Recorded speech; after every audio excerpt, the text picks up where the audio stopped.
ಉತ್ತರಾಯಣದ ದಿನ ಅಂತ ಶಾಸನದಲ್ಲೇ ಬರ್ಬಿಟ್ಟಿರ್ತಾರೆ. ಅಲ್ಲೇ ಅವ್ರಿಗೆ ಗೊಂದಲ ಶುರುವಾಗಿತ್ತು ಅಂತ ಕಾಣಿಸುತ್ತೆ. ಇವಾಗ ಬೇರೆ ಎರಡಕ್ಕೆ ತುಂಬಾ ದಿವಸ ವ್ಯತ್ಯಾಸ ಇದೆ. ಆ ವ್ಯತ್ಯಾಸದ ಕಾರಣ ಇವತ್ತು ನಾವು ಡಿಸೆಂಬರ್ 22ಕ್ಕೆ ಉತ್ತರಾಯಣ ಮಾಡ್ತೀವಿ. ಅದನ್ನ ನಾವಿಲ್ಲಿ ವ್ಯವಸ್ಥಿತವಾಗಿ ಅಧ್ಯಯನ ಮಾಡೋದಕ್ಕೆ ಮೂಲ ದಾಖಲೆಗಳನ್ನ ಇದು ಒದಗಿಸುತ್ತೆ ಶಾಸನಗಳು. ಇವಾಗ ರಾಹು ಮತ್ತೆ ಕೇತು ಅಂದ್ರೆ ಏನು ಅಂತ ತಿಳ್ಕೊಬೇಕು ಅಂದ್ರೆ, ನಾ ಹೇಳ್ದೆ ಅವರು ಕಾಲ್ಪನಿಕ ಬಿಂದುಗಳು. ಇವಾಗ ಇಲ್ಲಿ ಈ ಕೆಂಪು ಬಣ್ಣದಿದೆಯಲ್ಲ, ಇದು ಭೂಮಿಯ ಕಕ್ಷೆ. ಇದು ಚಂದ್ರನ ಕಕ್ಷೆ ಹಸಿರು ಬಣ್ಣದಲ್ಲಿರೋದು. ಇವೆರಡೂನು ಒಂದಕ್ಕೊಂದು ಒಂದೇ ತಲದಲ್ಲಿಲ್ಲ, ಹೀಗೆ ಹೋಗೋದಿಲ್ಲ. ಚಂದ್ರ ಭೂಮಿ ಸುತ್ತಲೂ ಅದು ಸ್ವಲ್ಪ ಹೀಗಿದೆ, ಮೇಲೆ ಹೋಗಿ ಕೆಳಗೆ ಬರುತ್ತೆ. ಅದನ್ನ ಈ ವಿಡಿಯೋದಲ್ಲಿ ವಿಜ್ಞಾನ ಪ್ರಸಾದ್ ಅಂತ ಒಂದು ಸಂಸ್ಥೆ ಇತ್ತು ಡೆಲ್ಲಿಯಲ್ಲಿ. ಅವರು ಜನಗಳಿಗೆ ರಾಹು ಕೇತು ಅಂದ್ರೆ ಏನು ಅಂತ ತಿಳಿಸ್ಕೊಡ್ಬೇಕು ಅನ್ನೋ ಕಾರಣಕ್ಕೆ ಮಾಡಿದ್ದು. ತುಂಬಾ ಚೆನ್ನಾಗಿದೆ, ವಿವರಿಸೋದಕ್ಕೆ ಸುಲಭ ಅಂತ ಆರಿಸ್ಕೊಂಡಿದ್ದೀನಿ. ಈ ಎರಡು ಬೇರೆ ಬೇರೆ ತಲೆಗಳು ಒಂದು ಗೆರೆ ಉದ್ದಕ್ಕೆ ತಗಲ್ಕೊಳುತ್ತೆ ಒಂದಕ್ಕೊಂದು. ಮುಂದೆ ಇದ್ರೆ ಗೆರೆ ಮೇಲೆ ಇರುತ್ತೆ, ಇನ್ನೊಂದು ಗೆರೆ ಕೆಳಗೆ ಇರುತ್ತೆ. ಆ ಗೆರೆನ ಇಲ್ಲಿ ಸೂಚಿಸಿದ್ದಾರೆ. ಅದಕ್ಕೆ ಎರಡು ಕೆಂಪು ಚುಕ್ಕೆಗಳನ್ನು ಹಾಕಿದ್ದಾರೆ, ಎರಡು ಕೆಂಪು ಚುಕ್ಕೆಗಳು. ಈಗ ನೋಡಿ, ಭೂಮಿ ಈ ಕಡೆಯಿಂದ ಆ ಕಡೆ ಚಲಿಸುತ್ತೆ. ಆದ್ರೆ ಈ ಬಿಂದು ಇದೆಯಲ್ಲ, ಈ ಬಿಂದು ಹೇಗೆ ಚಲಿಸುತ್ತೆ ನೋಡಿ, ಗಮನಿಸಿ ದಯವಿಟ್ಟು.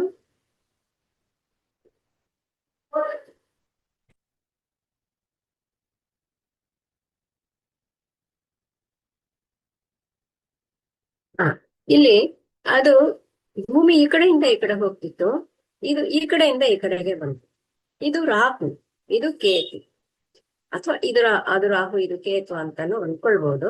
ಈ ಬಿಂದುವಿನಲ್ಲಿ ಬಂದಾಗ ಹೀಗೆ ಮೂರು ಒಂದೇ ನೇರಕ್ಕೆ ಬಂದಾಗ ಮಾತ್ರ ನಿಮಗೆ ಸೂರ್ಯಗ್ರಹಣ ಆಗತ್ತೆ. ಇದ್ರ ಮೇಲೆ ಬೀಳಕ್ ಸಾಧ್ಯ. ಆದ್ರಿಂದ ಈ ಬಿಂದು ಇದೆಯಲ್ಲ, ಈ ಬಿಂದು ಮುಖ್ಯ. ಈ ಬಿಂದುವಿನ ಚಲನೆ ನಾವು ತಿಳ್ಕೊಳ್ಬೇಕು. ಆ ಅಂಶವನ್ನ ಇವರು ಲೆಕ್ಕದಲ್ಲಿ ಮಾಡಿ ಇವತ್ತು ತಿಳ್ಕೊಳ್ತಾ ಇದ್ದಾರೆ. ಈ ಕಾರಣಕ್ಕೆ ಇದಕ್ಕೆ ಅಸ್ತಿತ್ವ ಇದೆ ಅಂತಂದ್ರೆ ಆ ಬಿಂದುಗ ಅಸ್ತಿತ್ವ ಇದೆ. ಅಲ್ಲಿ ಯಾವುದೇ ಒಂದು ಕಾಯ ಇಲ್ಲ. ಆದ್ರಿಂದ ಅದಕ್ಕೆ ರಾಹು ಮತ್ತು ಕೇತು ಅಂತ ಹೇಳ್ಬಿಟ್ಟು ಅದ್ರ ಕತೆ ಹೇಳ್ಬಿಟ್ಟಿದ್ದಾರೆ. ಕತೆ ಬಹಳ ಪ್ರಚಲಿತವಾಗಿರೋದ್ರಿಂದ ಈ ಅಂಶ, ಗಣಿತದ ಅಂಶ ಹಿಂದೆ ಹೋಗ್ಬಿಟ್ಟಿದೆ. ಇಲ್ಲಿ ರಾಹು ಇದೆಯಲ್ಲ, ಇಲ್ಲಿ ಒಂದು ಗ್ರಹಣ ಆಗಿದೆ. ಇದಾದ್ಮೇಲೆ ಇನ್ನು 15 ದಿವಸಕ್ಕೆ ಏನಾಗುತ್ತೆ?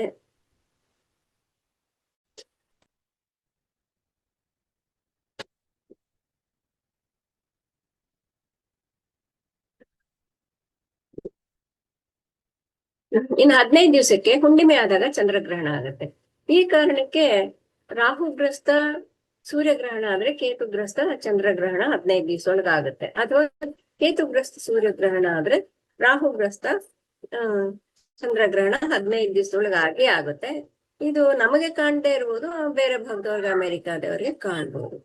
ಇದು ಹೇಗೆ ಪುನರಾವರ್ತನೆ ಆಗುತ್ತೆ ಅಂತ ಅನ್ನೋದು ಕೂಡ ನೋಡಿ.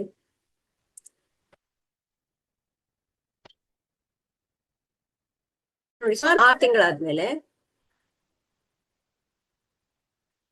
ಮತ್ತೆ ಸೂರ್ಯಗ್ರಹಣ ಆಗಿದೆ, ಮತ್ತೆ ಚಂದ್ರಗ್ರಹಣ ಆಗಿದೆ. ಇದು 6 ತಿಂಗಳು ಸರಿಯಾಗಿ ಆಗಿಲ್ಲ, ಸ್ವಲ್ಪ ಕಡಿಮೆ. ಯಾಕೆಂದ್ರೆ ರಾಹು ಅನ್ನೋ ಬಿಂದು ಬೇರೆ ದಿಕ್ಕಿನಲ್ಲಿ ಬರ್ತಾ ಇತ್ತಲ್ಲ. ಈ ಅಂಶವನ್ನ ಇವತ್ತು ನಾನು ನಿಮ್ಗೆ ಒಂದು ವಿಡಿಯೋ ತೋರಿಸ್ಬಿಟ್ಟು ಸುಲಭವಾಗಿ ಹೇಳ್ಬಹುದು. ಆದ್ರೆ ಆಗಿನ ಕಾಲದಲ್ಲಿ ಈ ತರ ಒಂದು ಮಾದರಿ ಇಲ್ಲದೆ ಇದ್ದಿದ್ರಿಂದ ತುಂಬಾ ಕಷ್ಟಪಟ್ಟು ಲೆಕ್ಕದ ಮೂಲಕ ತಿಳಿಸ್ತಾ ಇದ್ರು. ಜನಸಾಮಾನ್ಯರಿಗೆ ಅರ್ಥ ಆಗ್ತಿರ್ಲಿಲ್ಲ. ಹಾಗಾಗಿ ಕತೆ ಮೂಲಕ ಹೇಳಿ ರಾಕ್ಷಸ ಅದೆಲ್ಲ ಹೇಳಿದ್ರು. ವರಾಹಮಿಹಿರನ ಪುಸ್ತಕದಲ್ಲೇ ಅವ್ರು ಬರೀತಾರೆ, ಈ ತರ ರಾಹು ಮತ್ತೆ ಕೇತು ಅನ್ನೋದು ಯಾವುದು ರಾಕ್ಷಸ ಇಲ್ಲ. ಅದು ಹೇಳ್ತಾರೆ ಇದು ತಲೆ ಅದು ಬಾಲ ಅಂತ. ಅದು ತಲೆ ಬಾಲ ಆಗಿದ್ದಿದ್ರೆ ನಿಜವಾಗ್ಲೂ ಇಷ್ಟು ಉದ್ದ ಆದಿದೆ ಅಂತಿದ್ದಿದ್ರೆ ಅದು ಸೂರ್ಯನ್ ಮಾತ್ರ ಅಲ್ಲ, ಎಲ್ಲ ಬಾಲ ಮೈ ಎಲ್ಲ ನಕ್ಷತ್ರಗಳನ್ನು ಮುಚ್ಚಾಕ್ಬೇಕಾಗಿತ್ತಲ್ವಾ? ಈ ತರ ಪ್ರಶ್ನೆಗಳನ್ನ ನಾನು ಕೇಳ್ಬಿಟ್ಟು, ಇಲ್ಲ ಅದು ಬರೀ ಕತೆ ಅಷ್ಟೇ ಅಂತ ಹೇಳಿದ್ದಾರೆ. ಆದ್ರೂ ಕೂಡ ಆ ನಂಬಿಕೆ ಎಷ್ಟು ದೃಢವಾಗಿತ್ತು ಅಂದ್ರೆ, ಈಗ 200 ವರ್ಷದ ಕೆಳಗೆ ಬ್ರಿಟಿಷರು ಬಂದು ಇಲ್ಲಿ ಜನಗಳು ಎಷ್ಟು ಚೆನ್ನಾಗಿ ಗ್ರಹಣದ ಲೆಕ್ಕಾಚಾರ ಮಾಡ್ತಾರಲ್ಲ, ಇದು ಹೇಗೆ ತಿಳ್ಕೊಳ್ಬೇಕು ಅಂತ ಅಂದಾಗ ಇದೇ ರಾಹು ಕಥೆನೇನೆ ಹೇಳ್ಬಿಟ್ಟು ಈ ಕಾರಣಕ್ಕಾಗ್ತಿದೆ ಅಂದಾಗ ಅವರು ಬ್ರಿಟಿಷರು ಇದು ಹೇಗೆ ಇವ್ರು ಕತೆ ಇಟ್ಕೊಂಡು ಇಷ್ಟು ಚೆನ್ನಾಗಿ ಲೆಕ್ಕ ಮಾಡ್ತಾರೆ ಅಂತ ಆಶ್ಚರ್ಯ ಪಟ್ಟಿದ್ದು ಉಂಟು.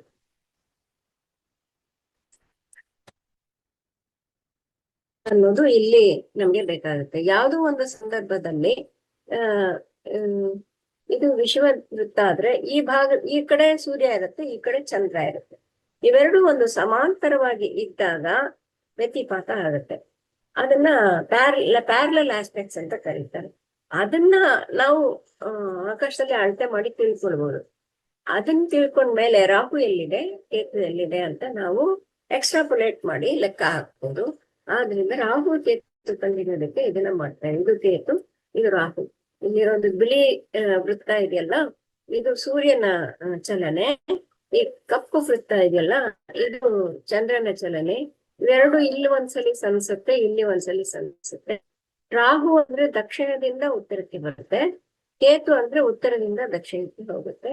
ಈ ಹೆಸರುಗಳನ್ನ ಇವತ್ತು ನಾವು ಬಳಸ್ತಾ ಇದ್ದೀವಿ. ಇದಕ್ಕೆ ವೈಜ್ಞಾನಿಕವಾದಂತ ಅರ್ಥ ಇದೆ. ಇದನ್ನ ನಾವು ಶಾಸನಗಳಲ್ಲಿ ಕೂಡ ಕಂಡಿಡ್ಕೊಳ್ಬಹುದು. ಮುಂದೆ ಇನ್ನೂ ಒಂದೆರಡು ಉದಾಹರಣೆಗಳು ಹೇಳ್ತೀನಿ. ಹೀಗೆ ಒಂದು ಗ್ರಹಣ ಆಗುತ್ತೆ. ಇದು 1610ನೇ ಇಸ್ವಿನಲ್ಲಿ ಧಾರವಾಡದಲ್ಲಿ ಹೀಗಾಗಿತ್ತು ಅಂತ ಇವತ್ತು ನಾವು ಆನಿಮೇಟ್ ಮಾಡಿ ತಿಳ್ಕೊಳ್ಬಹುದಾಗಿದೆ. ಈ ತರ ನಿಜವಾಗ್ಲೂ ಆಕಾಶದಲ್ಲಾದಾಗ ಯಾವುದೇ ವ್ಯಕ್ತಿ ಇದನ್ನ ನೋಡಿದ್ರೆ ಮರೆಯೋದಕ್ಕೆ ಸಾಧ್ಯವೇ ಇಲ್ಲ. ಆದ್ರಿಂದ ಕವಿಗಳಾಗ್ಲಿ, ಕಲಾವಿದರಾಗ್ಲಿ, ಯಾರಾದ್ರೂ ಇದನ್ನ ನೋಡಿದವರು ಇಂಥ ನಮ್ಗೆ ಅಭೂತಪೂರ್ವ ಘಟನೆಯನ್ನು ನಾನು ನೋಡಿದೆ ಅಂತ ಹೇಗಾದ್ರೂ ದಾಖಲಿಸ್ಬೇಕು. ಚಿದಾನಂದ ಮೂರ್ತಿಯವರ ಪುಸ್ತಕದಲ್ಲಿ ತುಂಬಾ ಉದಾಹರಣೆಗಳಿದೆ.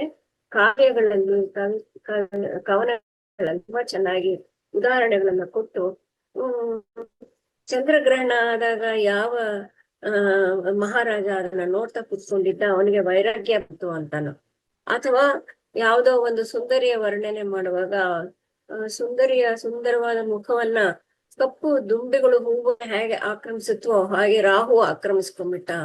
ಈ ತರ ಉಪಮಗಳನ್ನೆಲ್ಲ ಕೊಟ್ಟು ವರ್ಣಿಸಿದ್ದಾರೆ. ಆದ್ರೆ ಇದು ಬರೆಯೋರು, ಬರೆಯಕ್ ಬರ್ದೇ ಇರೋ, ಇದು ಪಂಚಾಂಗದಲ್ಲಿ ಅಷ್ಟು ಒಳ್ಳೆ ಚಿತ್ರ ಬರೆಯೋದಿಲ್ಲ ಅವರು. ಇದೇ ಗ್ರಹಣ ಸೂಚಿಸ್ಬೇಕು ಅಂದ್ರೆ ಬರೀ ಈಗೊಂದ್ ಚುಕ್ಕೆ ಹಾಕ್ತಿದ್ರು. ಇಲ್ಲಿಂದ ಗ್ರಹಣ ಶುರುವಾಗತ್ತೆ, ಇಲ್ಲಿಗೆ ಗ್ರಹಣ ಮುಗಿಯತ್ತೆ, ಇಷ್ಟೇ ಅವ್ರು ಬರಿತಾ ಇದ್ದಿದ್ದು. ಪಂಚಾಂಗದಲ್ಲಾಗಿ ಅಥವಾ ಅವರ ಲೆಕ್ಕದ ಪುಸ್ತಕದಲ್ಲಾಗಿ ಇಷ್ಟೇ ಬರಿತಾ ಇದ್ರು.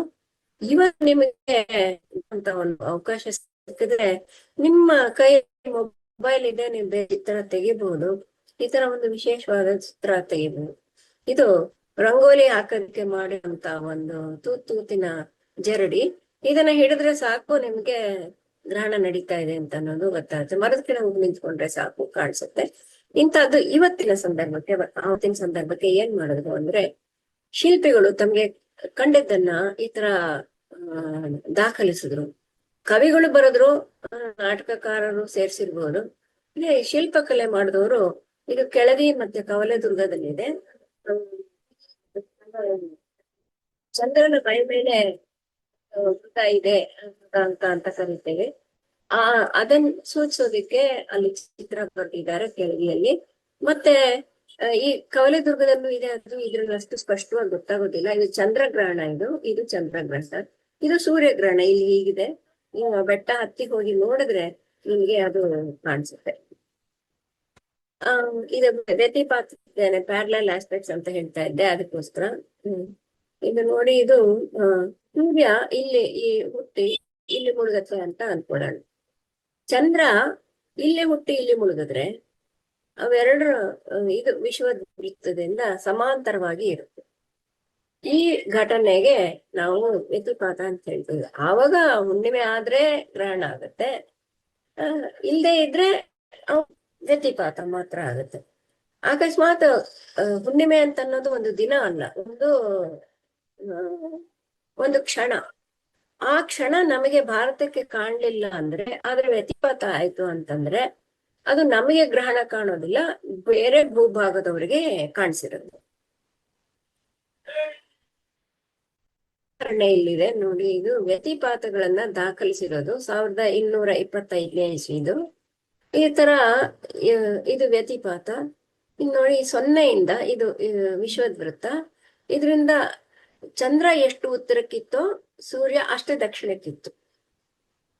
ಈ ತರ ನಾವು ವ್ಯತಿಪಾತ ಆಗಿತ್ತು ನಿಜವಾಗ್ಲು ಅನ್ನೋದನ್ನ ಇವತ್ತು ಹಿಂದಕ್ಕೆ ಲೆಕ್ಕ ಮಾಡಿ ತಿಳ್ಕೊಳ್ಬಹುದಾಗಿದೆ. ಇದು ಇನ್ನೊಂದು 1021ನೇ ಇಸ್ವಿನು. ಈ ಲೆಕ್ಕ ಮಾಡುವಾಗ್ಲೇ ನಮಗೆ ಎಷ್ಟು ಚೆನ್ನಾಗಿ ಅವರು ಅದನ್ನ ಒಂದು ಅಧ್ಯಯನ ಮಾಡ್ಕೊಂಡಿದ್ದಾರೆ. ಇದು 0 ಇದೆಲ್ಲ, ಇದು ವಿಷುವದ್ ವೃತ್ತದಲ್ಲಿ. ಇಲ್ಲಿಂದ ಚಂದ್ರ ಸೂರ್ಯ ಉತ್ತರಕ್ಕಿದೆ, ಚಂದ್ರ ದಕ್ಷಿಣಕ್ಕಿದೆ. ಈ ತರ ಸಮಾಂತರವಿರುವಂತಹ ಆಕಾಶದಲ್ಲಿ ನೋಡಿ ಅವರು ದಾಖಲು ಮಾಡಿದಾರಲ್ಲ.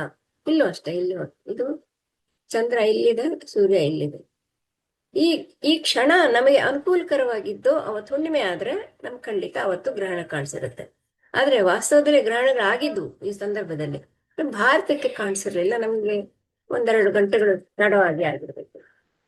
ಇದಲ್ಲದೆ ಇನ್ನು ಕೆಲವು ಸ್ವಾರಸ್ಯಕರವಾದ ಉಲ್ಲೇಖಗಳಿದೆ. ಒಳೆಯ ಗ್ರಹಣ, ಚೂಡಾಮಣಿ ಗ್ರಹಣ, ಇವೆಲ್ಲಾನು ನಾವು ಮೊದಲೇ ವಿವರಿಸಿದ ಹಾಗೆ ಬಳೆ ಹಾಗೆ ಸೂರ್ಯ ಕಾಣುವಂಥದ್ದು. ಸರ್ವಗ್ರಾಸಿ ಅಂತ ಬರೆದಿದ್ರೆ ಸಂಪೂರ್ಣ ಗ್ರಹಣ ಅಂತ. ಈ ಸಂಪೂರ್ಣ ಗ್ರಹಣಗಳನ್ನೇ ಮಾತ್ರ ನಾನು ಯಾಕೆ ಒತ್ತಿ ಒತ್ತಿ ಹೇಳ್ತಾ ಇದ್ದೀನಿ ಅಂದ್ರೆ, ಅದಕ್ಕೊಂದು ಬಹಳ ಗಹನವಾದ ಅರ್ಥ ಇದೆ. ಅದಕ್ಕೆ ತಿಳ್ಕೊಳ್ಳ ಇದು ಚಿದಾನಂದ ಮೂರ್ತಿ ಅವರ ಪುಸ್ತಕದಲ್ಲಿರುವಂತಹ ಕೆಲವು ಉದಾಹರಣೆಗಳು ಇನ್ನೂ ತುಂಬಾ ಇದೆ. ನಾನು 2 ಮಾತ್ರ ಹಾಕಿದ್ದೀನಿ. ಇದು 10ನೇ ಶತಮಾನದ್ದು. ಮತ್ತೆ ಬಸವಣ್ಣವ್ರ ವಚನ ನಿಮ್ಗೆಲ್ಲ ಗೊತ್ತೇ ಇದೆ. ಚಂದ್ರೋದಯಕ್ಕೆ ಅಂಬುದಿ ಹೆಚ್ಚುವುದಯ್ಯ, ಚಂದ್ರ ಒಂದೇ ಒಂದು ಉದಯ. ಈ ತರ ನಮ್ಮ ಆಡು ಮಾತಿನಲ್ಲಿ ಕೂಡ ಯಾರಾದ್ರೂ ಮಂಕಾಗೆ ಕುತ್ಕೊಂಡ್ಬಿಟ್ಟಿದ್ರೆ ರಾವ್ ಬಡ್ದಾಗ ಕುತ್ಕೊಂಡ್ಬಿಟ್ಟಿದ್ದಾನೆ ಅಂತ ಹೇಳ್ತಾರೆ. ಸೇರ್ಕೊಂಡ್ಬಿಟ್ಟಿದೆ, ಆ ಕತೆ ಸೇರ್ಕೊಂಡ್ಬಿಟ್ಟಿದೆ. ಇದು ಮೊದ್ಲೇ ಬರುತ್ತೆ ಇದು. ಇದು ಶಾಸನಗಳಲ್ಲಿ ಒಳೆಯ ಗ್ರಹಣ. ಇದನ್ನ ಚಿದಾನಂದ ಮೂರ್ತಿ ಅವರು 97ನೇ ಇಸ್ವಿನಲ್ಲಿ ನನಗೆ ತಗೊಂಡ್ಬಂದು ತೋರಿಸಿದ್ರು. ಅವ್ರು ಹಿಂದಿನ ಪರಿಚಯ ಇತ್ತು, ಆದ್ರೆ ಆವಾಗ ಬಂದ್ರು ಅವ್ರು. ತಾರಾಲಯದಲ್ಲಿದ್ದೆ ನಾನು. ಅಲ್ಲಿ ಬಂದು ಪುಸ್ತಕದ ಪ್ರತಿ ಕೊಟ್ಬಿಟ್ಟು, ಈ ತರ ಒಳೆಯ ಗ್ರಹಣ ಅಂತ ಇದೆ, ಇದು ನಿಮ್ಗೆ ಏನಾದ್ರೂ ಉಪಯೋಗ ಆಗುತ್ತಾ ನೋಡಿ, ಈ ತರದ್ದು ವಿಶೇಷ ಅಲ್ವಾ ಅಂತ ಹೇಳಿದ್ರು.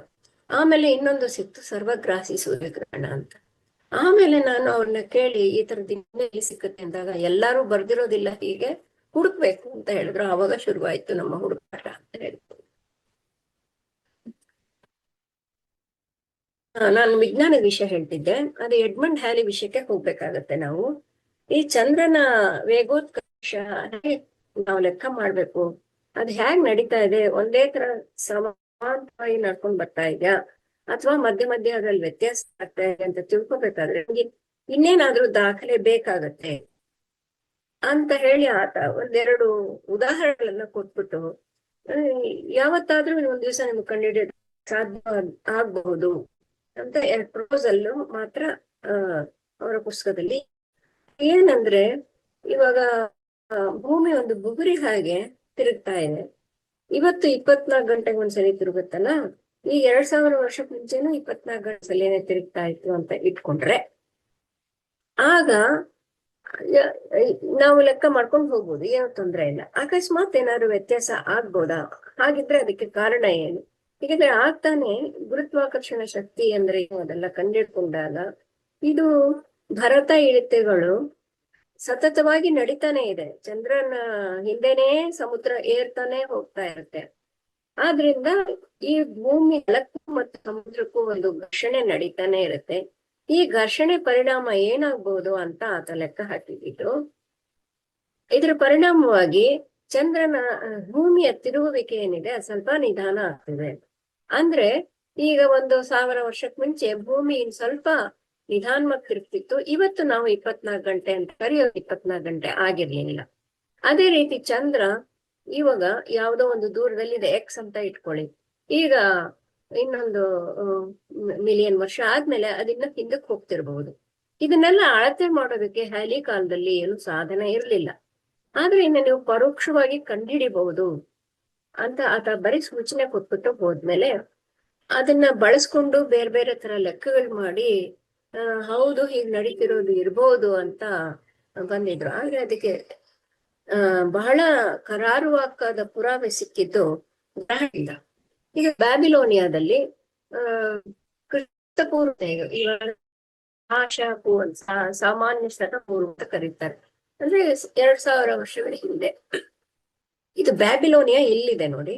ಇಲ್ಲಿ ಸಿಗಿರೋ ಒಂದು ತುಣುಕಿನ ಮೇಲೆ ಪೂರ್ಣ ಸೂರ್ಯ ಗ್ರಹಣ ಆಯ್ತು ಅಂತ ಬರ್ದಿದ್ದಾರೆ. ಈ ಇಸುವಿಗೆ ನಮ್ಮ ಹತ್ರ ಇವಾಗ ಸಾಧನಗಳಿದೆ, ಲೆಕ್ಕ ಹಾಕಿ ನೋಡಿದ್ರೆ ಇಲ್ಲಿ ಬರೋದಿಲ್ಲ. ಅದು ನೆರಳಿನ ಪಥ ಈ ಕಡೆ ಬರುತ್ತೆ, ಇಲ್ಲಿ ಬರ್ಬೇಕಾಗಿತ್ತು. ಹಾ, ಇವಾಗ ಹ್ಯಾಲಿ ಹೇಳಿದ್ರಲ್ಲ ಅದನ್ನೆಲ್ಲ ಸೇರಿಸ್ಬೋದು ಅಲ್ವಾ ಅಂತ ಹೇಳಿ ಅದನ್ನ ಲೆಕ್ಕಕ್ಕೆ ತಕೊಂಡು ಮಾಡಿದ್ರೆ ಅವಾಗ ಏನಾಗುತ್ತೆ, ಇನ್ನು ಈ ಕಡೆ ಆಫ್ಘಾನಿಸ್ತಾನದ ಮೇಲೆ ಬಂದ್ಬಿಡುತ್ತೆ, ಬ್ಯಾಬಿಲೋನಿಯಾ ಬರೋದಿಲ್ಲ.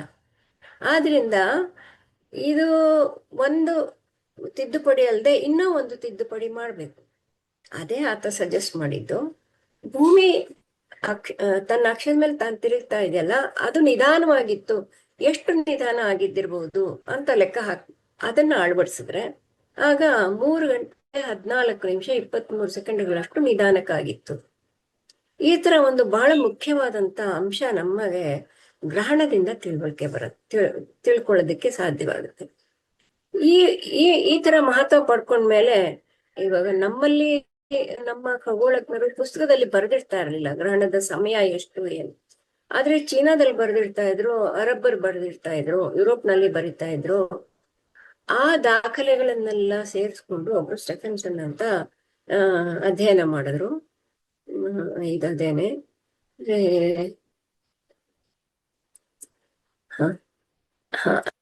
100 ವರ್ಷಗಳಿಗೆ 1.6 ಮಿಲಿ ಸೆಕೆಂಡ್ಗಳಷ್ಟು ವೇಗ ಪಡ್ಕೊಳ್ತಾ ಇದೆ. ಮತ್ತೆ ಚಂದ್ರ 4 ಸೆಂಟಿಮೀಟರ್, 100 ವರ್ಷಕ್ಕೆ 4 ಸೆಂಟಿಮೀಟರ್ನಷ್ಟು ಹಿಂದಕ್ಕೆ ಹೋಗ್ತಾ ಇದೆ. ಈ ತರ ಫಲಿತಾಂಶಗಳು ಬಂತು. ಇದನ್ನ ನಮ್ಗೆ ವೆರಿಫೈ ಮಾಡೋದಕ್ಕೆ ಅಪೋಲೋ ಅಲ್ಲಿ ಹೋಗೋವರೆಗೂ ಆಗಿರ್ಲಿಲ್ಲ. ಅಂದ್ರೆ ಇಂತ ಮಹತ್ವಪೂರ್ಣವಾದಂತ ಅಂಶವನ್ನ ನಮಗೆ ತಿಳಿಸ್ಕೊಟ್ಟಿವೆ. ಇದು ಅವರ ತೋರಿಸ್ಕೊಟ್ಟಿದ್ದು. ಇದು ಡೆಲ್ಟಾ ಟಿ ಅಂತ ಅದೇನು ವ್ಯತ್ಯಾಸ ಬರುತ್ತೆ ಅಂತ ಹೇಳದ್ನಲ್ಲ ನೋಡಿ. ಇದು ಕ್ರಿಸ್ತ ಶಕ ಇವೆಲ್ಲ ಇರೋದು, ಕ್ರಿಸ್ತ ಪೂರ್ವ ಇನ್ನು ಇಲ್ಲಿ ಬರುತ್ತೆ. ಇಷ್ಟೊಂದು ಇವೆಲ್ಲ ಚೀನಾ ದೇಶದ್ದು, ಅರಬ್ಬರದ್ದು ಲೂನಾರ್ ಎಕ್ಲಿಪ್ಸ್, ಸೋಲಾರ್ ಎಕ್ಲಿಪ್ಸ್ ಅವ್ರ ಟೈಮಿಂಗ್ಸ್ ಬರೀತಾರಲ್ಲ, ಅದನ್ನ ಹಾಕಿ ಮಾಡಿರುವಂತ ಒಂದು ಗ್ರಾಫ್ ಇದು. ಇಲ್ಲಿ ಭಾರತದ್ದು ಒಂದು ಇರ್ಲಿಲ್ಲ, ಏನೂ ಇರ್ಲಿಲ್ಲ. ಇಂತ ಎಲ್ಲ ಈ ಫಿಸಿಕ್ಸ್ ಲೆಕ್ಕ ಎಲ್ಲ ಸೇರ್ಸ್ಕೊಂಡ್ಬಿಟ್ಟು ಇದು ಈ ಒಂದು ಗ್ರಾಫ್ ಏನಿದೆ ಇದನ್ನ ಇವತ್ತು ಫಿಟ್ ಮಾಡಿದ್ದಾರೆ.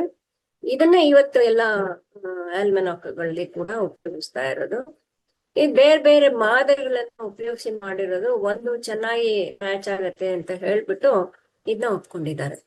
ನಾವು ಪೂರ್ಣ ಸೂರ್ಯಗ್ರಹಣದ ಶಾಸನದ ದಾಖಲೆಗಳನ್ನ ಹುಡುಕಿ ಇದಕ್ಕೆ ನಾವು ಇಲ್ಲಿ ಕೆಂಪು ಗೆರೆಗಳೇನಿದೆ, ಈ ಕೆಂಪು ಗೆರೆಗಳೆಲ್ಲ ನಾವು ಹುಡುಕಿ ತೋರಿಸ್ಕೊಟ್ಟಿದ್ದು ನಮ್ಮ ಶಾಸನಗಳ ಅಧ್ಯಯನದಿಂದ ಏನಿತ್ತು, ಎಲ್ಲಿ ಪೂರ್ಣ ಗ್ರಹಣ ಬರೆದಿತ್ತು ಅದನ್ನ ಉಪಯೋಗಿಸಿ ನಾವು ಮಾಡೋದಕ್ಕೆ ಸಾಧ್ಯವಾಗ್ತಾ ಇತ್ತು. ಈಗ ಇವತ್ತು ನಮಗೆ ಗೊತ್ತಿರೋ ಫಿಸಿಕ್ಸ್ ಪ್ರಕಾರ ಇಷ್ಟೆಲ್ಲ ಅಂಶಗಳು ಗೊತ್ತಿದೆ. ಇನ್ನೂ ಏನಾದ್ರೂ ವ್ಯತ್ಯಾಸಗಳು ಇರಬಹುದು. ಅದನ್ನ ಕಂಡುಹಿಡಿಬೇಕಾದ್ರೆ ಇಲ್ಲಿ ನಮ್ಗೆ ತುಂಬಾ ಚುಕ್ಕೆಗಳು ಸಿಕ್ಕಿದ್ರೆ ಇದು ಹೀಗೆ ಲೀನಿಯರ್ ಅಂತ ಕರಿತೀವಿ, ಪ್ಯಾರಾಬಾಲಿಕ್ ಅಂತ ಕರಿತೀವಿ. ಅದಲ್ಲದೆ ಹೀಗೆ ಮೇಲೆ ಕೆಳಗೆ ಹೋಗ್ತಿತ್ತಾ, ಯಾವ್ದೋ ಕಾರಣಕ್ಕೆ ಇದ್ದಕ್ಕಿದ್ದಾಗೆ ಬೇಗ ಹೋಯ್ತು, ಯಾವ್ದೋ ಕಾರಣಕ್ಕೆ ನಿಧಾನವಾಯ್ತು, ಈ ತರ ಭೂಮಿ ತಿರುಗ್ತಿತ್ತಾ, ಇದನ್ನ ತಿಳ್ಕೊಳ್ಳೋದಕ್ಕೆ ಈ ಅಧ್ಯಯನ ಬಹಳ ಮುಖ್ಯವಾಗುತ್ತೆ. ನಮ್ಗೆ ದೊರಕಿದ್ದ ಶಾಸನಗಳು, ನಾನು ಮತ್ತು ಗೀತಾ ಈಗ 10 ವರ್ಷದ ಕೆಳಗೆ ಒಂದು ಪುಸ್ತಕ ಮಾಡಿದ್ವಿ ನಮ್ಮ ಸಂಗ್ರಹನ. ಆವಾಗ ಇಷ್ಟು ಶಾಸನಗಳು ಸಿಕ್ಕಿದ್ವು. ಈ 1087ರ ಶಾಸನದಲ್ಲಿ ಸೌಂದರ್ಯಲ್ಲಿ ಅಲ್ಲಿ ಸಿಕ್ಕಿದ್ರಲ್ಲಿ ಟೋಟಲ್ ಅಂತ ಬರ್ದಿದ್ದಾರೆ, ಸರ್ವಗ್ರಾಸಿ ಅಂತ. ಇದೇ ಶಾಸನ ಇವಿಷ್ಟು ಊರುಗಳಲ್ಲಿ ಸಿಕ್ಕಿದೆ. KR ನಗರದಲ್ಲಿ, ಕುರ್ತಕೋಟೆಯಲ್ಲಿ, ಹುನಗುಂದ, ಕೊಲ್ಲಾಪುರ, ಕಲ್ಕೆರೆ ಎಲ್ಲ ಕಡೆ ಸಿಕ್ಕಿದೆ. ಅವ್ರು ಯಾರು ಟೋಟಲ್ ಅಂತ ಬರ್ದಿಲ್ಲ, ಇವ್ರು ಮಾತ್ರ ಬರ್ದಿದ್ದಾರೆ. ಆದ್ರಿಂದ ನೆಗೆಟಿವ್ ಇರೋದು ಕೂಡ ನಮಗೆ ಉಪಯೋಗ ಆಯ್ತು. ಇದೇ ರೀತಿ ಇದು 1107ನೇದು ಹರಪನಹಳ್ಳಿಯಲ್ಲಿ ಮಾತ್ರ ಆನ್ಯುಲರ್ ಅಂತ ಬರೆದಿದ್ದಾರೆ, ತುಳಜಾಪುರದಲ್ಲಿ ಆನ್ಯುಲರ್ ಅಂತ ಬರೆದಿದ್ದಾರೆ, ಬಾಗಲಿ ಅನ್ನೋ ಕಡೆ ಬರ್ದಿಲ್ಲ. ಆಮೇಲೆ ಈ ಅಧ್ಯಯನ ಮುಗಿಸಿ ಪುಸ್ತಕ ಇದಾದ್ಮೇಲೆ ನಮ್ಮ ಅಧ್ಯಯನ ನಾವು ಮುಂದುವರ್ಸ್ಕೊಂಡು ಹೋದ್ವಿ. ಆಮೇಲೆ ನಮಗೆ 754ನೇ ಇಸ್ವಿದೊಂದು ಪಟ್ಟದಕಲ್ಲಲ್ಲಿ ಸಿಕ್ತು, 993ನೇ ಇಸ್ವಿದೊಂದು ಸೌಂದತ್ತಿಯಲ್ಲಿ ಸಿಕ್ತು, 1134ರಲ್ಲಿ ನಿಂಬರ್ಗಿ ಒಂದು ಸಿಕ್ತು. ಈ 10 ಅಂಶಗಳನ್ನ ನಾವು ಆ ಗ್ರಾಫ್ ನಲ್ಲಿ ಹಾಕೋದಿಕ್ಕಾಯ್ತು. ಇನ್ನ ಜಾಸ್ತಿ ಹುಡುಕ ಹೋದ್ರೆ ಇನ್ನಷ್ಟು ಸಿಕ್ಬಹುದು. ಅಂದ್ರೆ ಈಗ ಸುಬ್ಬರಾಯಪ್ಪನವರ ಕಾಲಕ್ಕೂ ನಾವು ಮಾಡಿದ್ದ ಕಾಲಕ್ಕೂ ವ್ಯತ್ಯಾಸ ಮುಖ್ಯವಾಗಿ ಎಲ್ಲಿ ಬಂತು ಅಂದ್ರೆ, ಅವರು ಬರೇ ಸಂಸ್ಕೃತ ಶಾಸನಗಳನ್ನ ತಗೊಂಡ್ರು, ಮತ್ತೆ ರೀಜನಲ್ ಲ್ಯಾಂಗ್ವೇಜ್ ನಲ್ಲಿ ಏನಿತ್ತು ಅದನ್ನೆಲ್ಲ ಬಿಟ್ಬಿಟ್ರು. ನಮ್ಮ ಕನ್ನಡ ಶಾಸನಗಳಲ್ಲಿ ಮಾತ್ರನೇ ನಮ್ಗೆ ಸಿಕ್ಕಿದೆ ಅಂದ್ರೆ, ಇನ್ನು ತೆಲುಗು, ತಮಿಳು, ಒಡಿಯಾ, ಈ ತರ ಬೇರೆ ಬೇರೆ ಭಾಷೆಗಳಲ್ಲಿರೋ ಶಾಸನಗಳನ್ನೆಲ್ಲ ಓದಿ ಅದರಲ್ಲಿರೋ ಅಂಶಗಳನ್ನು ತೆಗೆದ್ರೆ ನಮ್ಮ ಕಾಣಿಕೆಯನ್ನು ಈ ಅಧ್ಯಯನಕ್ಕೆ ಭಾರತದಿಂದ ತುಂಬಾ ಮಹತ್ವದ್ದಾಗುತ್ತೆ ಅಂತ ಅನ್ಸುತ್ತೆ ನನಗೆ. ಇದು ಅಧ್ಯಯನ ಮಾಡಿದ್ದು ಹೀಗೆ, ಇದು 1087ರಲ್ಲಿ ಎಷ್ಟೊಂದು ಶಾಸನಗಳು ಸಿಕ್ಕಿದ್ವಲ್ಲ, ಈ ಕೆಂಪು ಚುಕ್ಕೆಗಳೆಲ್ಲಾನು.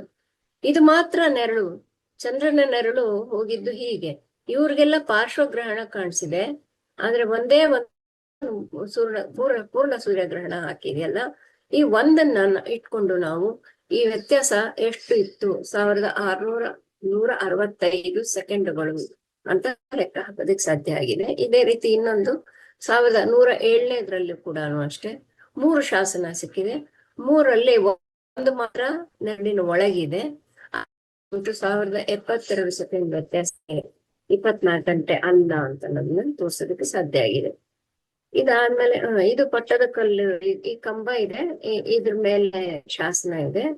ಹಾಗೆ ಶಿವಮೊಗ್ಗದ್ದು ಮತ್ತು ಬಾಗಲಕೋಟೆದು ಕೂಡ ಅಧ್ಯಯನ ಮಾಡಿದ್ದು, ಗೀತಾ ಮುಖ್ಯವಾಗಿ ಮಾಡಿರೋದು. ಇದು ತುಂಬಾ ಕಷ್ಟ, ಯಾಕಂದ್ರೆ ಶಾಸನ ನೋಡಿದ್ರೆ ಅದು 3 ಪುಟ 4 ಪುಟ ಇರ್ಬೋದು, 15 ಪುಟನೂ ಇರ್ಬೋದು. ಅದರಲ್ಲಿ ದಾನ ಕೊಟ್ಟವರ ವಿವರಣೆ ಜಾಸ್ತಿ ಇರುತ್ತೆ, ಅವ್ರ ವಂಶಾವಳಿನೇ ಇರುತ್ತೆ. ದಾನ ಇಸ್ಕೊಳ್ಳೋರ್ದು ವಂಶಾವಳಿನೂ ಇರುತ್ತೆ, ಅವರ ಗುಣ ಏನು, ಅವರ ಪ್ರತಿಭೆ ಏನು ಅದನ್ನೇ ವಿವರಿಸಿರ್ತಾರೆ. ಈ ಗ್ರಹಣ ಅಂತ ಅನ್ನೋದು ಒಂದೇ ಒಂದು ಸಣ್ಣ ಪದ ಎಲ್ಲೋ ಒಂದು ಕಡೆ ಅಡಗಿಕೊಂಡಿರುತ್ತೆ. ಇಡೀ ಶಾಸನ ಓದ್ಬಿಟ್ಟು ಅರ್ಥ ಮಾಡ್ಕೊಳ್ಬೇಕು. ಆ ಕೆಲಸನ ಗೀತಾ ಬಹಳ ಶ್ರದ್ಧೆಯಿಂದ ಮಾಡ್ತಾ ಇದ್ದಾರೆ. ಅದು ಇನ್ನೂ ನಡೀತಾನೆ ಇದೆ, ಆ ಕೆಲಸ ನಡೀತಾನೆ ಇದೆ. ಮತ್ತೆ ಬೆಂಗಳೂರಿನಲ್ಲಿರುವಂತದ್ದನ್ನ ಇವರು ಉದಯ ಕುಮಾರ್ ಅವ್ರು ಮಾಡ್ತಿದ್ದಾರೆ, ನಿಮ್ಗೆಲ್ಲ ಗೊತ್ತೇ ಇದೆ. ಅದು